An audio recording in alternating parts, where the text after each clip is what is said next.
वडिलांनी आपल्या मुलीच्या मर्डर संदर्भात केलेले आरोप आहेत. ह्या चौकटीमध्ये तुम्ही त्या विषयाला बघितलं पाहिजे. त्याच्यामध्ये कुठलंही राजकारण, आता त्याच्यामध्ये नितेश राणे आला नाही, कोण आला नाही, आणि वडील कुठे गेलेले आहेत? कोर्टात गेलेले आहेत. सरकारकडे आलेले आहेत का? आता मुलीचे वडीलच बोलतायत. मग हा राजकीय मुद्दा असूच शकत नाही. आणि मग त्याच्या अंदर काही पॉलिटिशियन आहेत, आदित्य ठाकरे सारखे, काही कलाकार आहेत, डिनो मोरिया सारखे, सूरज पंचोली सारखे. आता नैतिकता आणि उद्धव ठाकरेचं कुटुंब याचा जवळपास संबंध नाही. नैतिकता खरंच उद्धव ठाकरेमध्ये असती तर विधान परिषदेच्या आमदारकीचा राजीनामा दिला असता. दोन मुद्दे आहेत. एक तर तिच्या वडिलांनी, ज्या वडिलांनी आपली एक तरुण मुलगी गमावली, तिचं त्या डिसेंबरला लग्न होणार होतं. 8 जूनला तिची हत्या झाली आणि त्याच डिसेंबरला ती रोहन राय बरोबर लग्न करणार होती. त्या एका तरुण मुलीला गमावलेल्या एका वडिलांनी अगर आपल्या भावना व्यक्त करत, ते अगर आपल्या मुलीसाठी लढत असतील तर हा राजकीय मुद्दा होऊ शकत नाही. मग त्यांनी ज्यांचं नाव घेतात. पहिलं नितेश राणे बोलत होता, राजकीय होतं. राणेसाहेब बोलत होता, राजकीय होतं. पत्रकार काही भूमिका घेत होते, अर्णब जयसारखे, चला ठीक आहे, त्यांना तो वेगळा काहीतरी टीआरपी वाढवत होते. आता मुलीचे वडीलच बोलतायत. मग हा राजकीय मुद्दा असूच शकत नाही.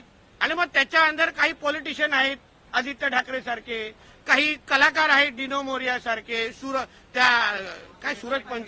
पंचोली सारखे.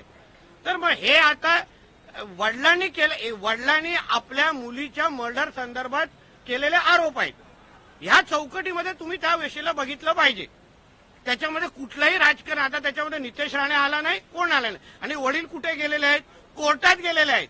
सरकारकडे आलेले आहेत का? मुख्यमंत्र्यांकडे तक्रार केली आहे? नाही. ते अधिकृत डॉक्टर बाबासाहेब आंबेडकरांनी तयार केलेल्या संविधानाच्या अनुसार जे प्रत्येक नागरिकाला जो अधिकार दिलाय, त्या अधिकारानुसार ते दाद मागतायत. आता कोर्ट ठरवेल ना. आता कोर्टाला ठरवून दे की बाबा त्यांच्या वडिलांचं म्हणण्याचं कॉग्निजन्स घ्यायचं की नाही, हे 2 तारखेला कोर्ट ठरवेल.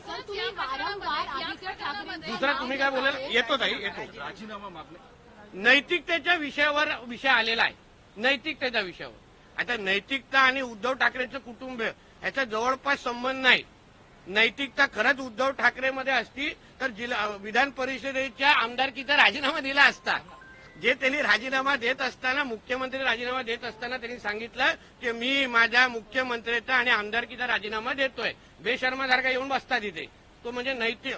वडिलांचे सगळे तंतोतंत गुण मुलांनी घेतले असतील म्हणून राजीनामा आदित्य ठाकरे देईल असं मला वाटत नाही. घेतोय. तुम्ही विचारला त्याच्या संदर्भात प्रश्न? राहुल कर्नालकडे जी माहिती आहे राहुल कर्नालनी द्यावी. मी त्याला भेटून सांगितलेलं आहे, बाबा तू अगर त्या प्रकरणामध्ये तेव्हा होता असं माझं आजही म्हणणं आहे तर तुम्ही माहिती दे. माझं म्हणणं आहे की अँब्युलन्सचे तुझे जे इन्व्हॉल्वमेंट आहे तू तुझी माहिती दे असं सांगितलेलं. आता आमच्या आपसामध्ये काय चर्चा झाली मला माहित नव्हतं, तुम्हाला येऊन सांगायचं होतं म्हणून कदाचित सांगितलं असतं. ते देखील देत नाहीये, त्याच्यावर माहिती पुरावे ते देखील समोर देत नाहीये त्या संदर्भामध्ये. आता त्याचं अजूनपर्यंत जुनं प्रेम मग गेलं नसेल आदित्यावर. आता जुनं प्रेम तर सर, याच प्रकरणामध्ये आदित्य ठाकरे यांच्यावर ड्रग्सचा देखील आरोप केलेला आहे की ड्रग्सच्या व्यवसायामध्ये त्यांचा थेट संबंध आहे.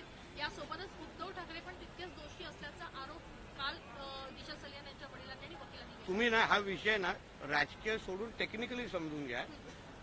जे काही ते निलेश ओझा नावाचे वकील काय बोलतायत त्यांच्याकडे स्पेसिफिक चॅट आहे. चॅटमध्ये रिया चतुर्वेदी आणि आदित्य ठाकरेच्या मध्ये ड्रग्सच्या लेण्या देण्याबद्दल, सप्लायबद्दल झालेले चॅट आहेत. ते पुरावे त्यांच्याकडे आहेत आणि ते पुरावे ते कोर्टामध्ये सादर करणार आहेत. आता हा त्यांच्याकडे असलेल्या पुराव्याच्या अनुसार केलेला त्यांनी स्टेटमेंट आहे.